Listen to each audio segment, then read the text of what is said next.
Hi, I'm Bill Bradley, and I want to wish everyone a Merry Christmas and Happy Holidays. Christmas is a very special time for me and for our family and for, I hope, millions of other families across this country. When I was a kid growing up in a small town on the banks of the Mississippi River in Missouri, my mother's family would all come for Christmas breakfast. It would be a big breakfast, the only time I ever saw my father eat sausage. And there would be aunts and uncles and cousins, and it would be a very beautiful moment. Some presents were exchanged, and then a lot of laughs and talks about their lives, and I would just listen as a kid. And then in the afternoon, we'd drive 30 miles to my father's sister, who would have a turkey dinner prepared for us. And also there were cousins. So I had Christmas growing up that was both my mother's family, my father's family, and it gave Christmas a feeling of warmth and meaning that I still remember today. I can remember every little thing I would do when I would go to my aunt's house 30 miles north of that small town. In high school, I did have Christmas Day with my family. And then there was a basketball tournament. In college, not always. I was sometimes with the team. Getting ready to go on a trip to some place to play a college tournament, whether it was a holiday festival in New York or some other place on the road. And it wasn't really, though, when I became a pro that my Christmases changed. Because there was no chance of having Christmas with your family that lived in Missouri when I was playing in New York, because every Christmas night, the New York Knicks played a game. And I remember those nights. And now what that meant for my Christmas Day was, it was just like another game day. I'd get up and have a steak dinner and get ready to go to the game. And then I'd go to the game with my teammates and we'd play. And sometimes we won a couple of those games by 1 point. A couple of nights I had good nights. And the memory was, though, not so much of the game as the game, because there are 82 games in a season and every game has its own life, but it was the fact that it was on Christmas night and the audience, the crowd was different. There were more kids, young kids, 10 years old, 12 years old, 15 years old. They would kind of congregate around the court and you could feel a festive atmosphere as you played the game. And to me, that was a very memorable aspect of Christmas nights and made a small compensation for not having it with your family, even though I did have it with my family, meaning my teammates on the Knicks. We were all in the same boat. We shared that moment and we shared so much more. And when I was on the court and here were these kids around the court, it reminded me of my own childhood when I would go to games down on Christmas night and I would have my heroes out there on the court, Bob Pettit or Cliff Hagan or whomever. And I realized also that what's conveyed when you're 12 years old or 13 years old is a kind of magic.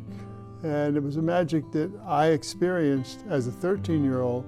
So when I saw the kids congregated around the court, I kind of felt like, well, maybe we can give them some magic tonight too, that they'll remember and they'll pass it on. And they could very well bring their children to a basketball game in Madison Square Garden on Christmas night, because there have been 54 basketball games in Madison Square Garden on Christmas night.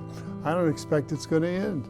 So maybe those kids are now bringing their kids to the garden on Christmas night. Christmas is, I think it's about family.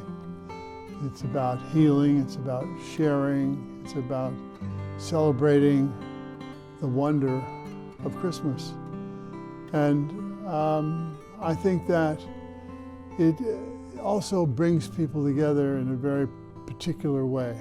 Many Christmases we watched It's a Wonderful Life with Jimmy Stewart, which is about that kind of generosity and selflessness in a small town.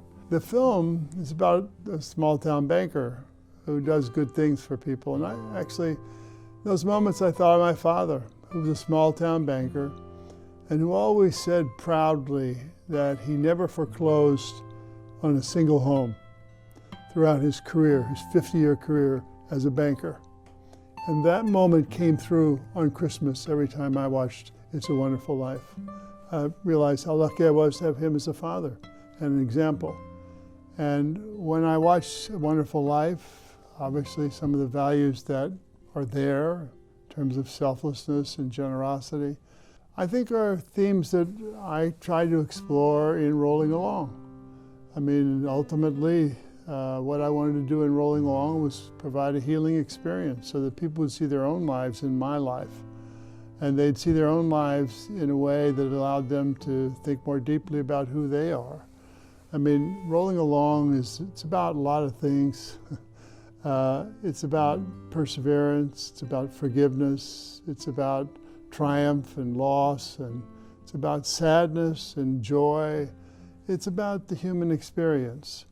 And when you're around a Christmas table with your family and you've just celebrated in a very special way, you feel those same emotions. And so in a way, I wanted people to, on the next Christmas they go to, maybe they watch Rolling Along and find those things in that film that they have in their own lives. I mean, we all have unique lives. I had a unique life, but a lot of all of our lives have much in common. And that's what I hoped that people would see in the film, what we share as human beings. And in that sense, I think it can be a healing experience. I've had a radio show on Sirius 124, POTUS, called American Voices, in which I celebrate the goodness of the American people. Usually I'll do an interview with somebody who's doing something selfless in their community, or sometimes somebody has an unusual job. And these interviews also celebrate those common values that bring us together as a country, that don't divide us, but bring us together. When you hear inspirational stories of a woman who writes letters of appreciation to people all over that she meets, that tells you that she cares about other people and she wants to be generous with them. And it's just a very powerful experience for me to do this for 17 years, because I've met literally 1,400 people, 1,400 interviews. It's a lot of interviews. And a lot of those interviews were with people who were doing something selfless in their community for other human beings. And it's what, as I came to feel over time, reflected the goodness of the American people, which is what I depended on when I was in the U.S. Senate, when I was a politician. I wanted to make sure that I always could trust and depend on the goodness of the American people. And my experience is I still can. I was in the Senate for 18 years. I wanted to know America like I once knew the seams of a basketball. So I'd travel all around.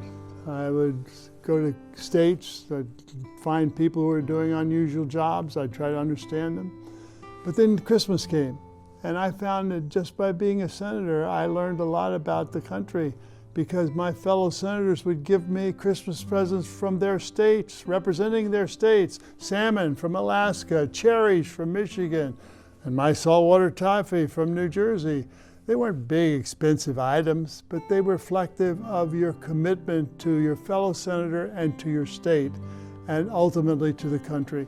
And it also reflected a kind of pride in our common humanity. So it was a joy that you could experience every Christmas. I must say, I had a daughter who should look forward every Christmas to getting whatever the present was coming from Kentucky. And indeed, once from Kentucky, the senator gave her a rocking chair, a little rocking chair. She was about 2 years old. So the Senate is a human institution, and it should never be considered to be sterile or just totally political. There are human beings involved, and the more you share with each other, the more you understand each other, the more you understand each other, the more you can agree, and the more you agree, the better the country's going to be. Christmas holidays can be stressful. I mean, the turkey and the guests coming and so forth.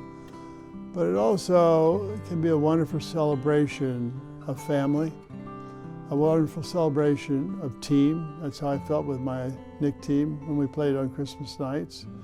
And it can be a reminder of what we have in common. And my hope is that when people watch Rolling Along, they'll not only hear my story, but they'll see their lives in my story.